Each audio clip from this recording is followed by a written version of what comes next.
Hello दोस्तों आपण समस्त को मो चैनल स्वागत। जेहेतु आज रविवार अच्छी छुआ मानकर आज मोमो खाइबा को इच्छा है तो तेणुक आज आम बनवा मोमो। तो से भिडटी आपण मैंने जमा भी स्किप करेनि आ फुल वीडियो देखिए। आर जेहेतु घरे बनाऊँगी जहाँ भी हो भूल क्षमा करदे। आर एबे बनवा मोमो आसत स्टार्ट करिया। एटी गैस चालू करी कड़े रे किसी पानी नहीं जाइए से मु सुखिला लंका टमाटो रसुण सीझा को छाड़ देती।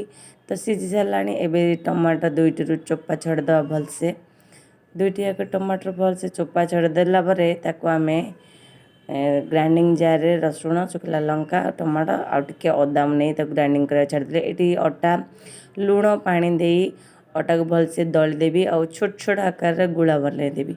ये होगला बर्तमान ताको एबे टिके समय घोड़ाई कर छाड़देवी। ये गैस चालू करदेली। गैस चालू करी कड़े टिके तेल नहीं जोटे जीरा पकई दूची से रसुण अदा छोट छोट पीस कर रखी तो से पकई टिके भाजी नेबी। तापर ये मु गाजर पियाज और बीट ताको रखी छोट छोट करी ताको भी से पकईके टिके भाजी। अल्प टिके समय भजा हाँ सब जिनस गुड़ाक कहीं जेहेतु स्टीम हम आटी सोया बड़ी रखी छोट छोट टुकड़ा करी आ कोबी ताको भी मध्य पकईकी ये भलसे मिसईदेवी।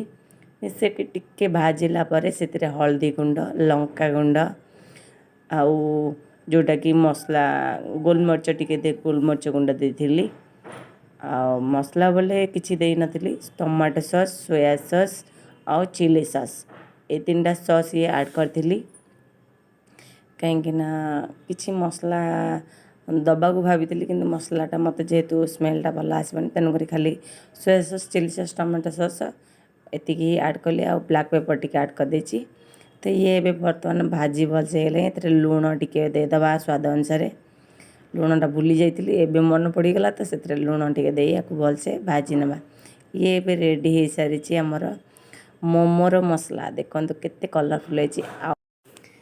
एटी भाईने लगी जाइछंती बेलिबाई पूरी सेप दे तो मुझे आसीगली मोमो गढ़ापी कहीं पेटरे मूषा भी दौड़ला आ मोमो खावा को इच्छा बहुत। भाईना कहले जमती सेमती हो कि डिजाइन ना कि मतलब ना टेस्ट लगे दरकार तो सेमती सेमती करी मु गढ़ी नहीं मोमो गुड़ाक। आमर मसलाटा किंतु बहुत कलरफुल है मो पुआ देखी बहुत खुशी। ये मोमो जाक होगला तो मुझे एबे रखीदे स्टीम रे।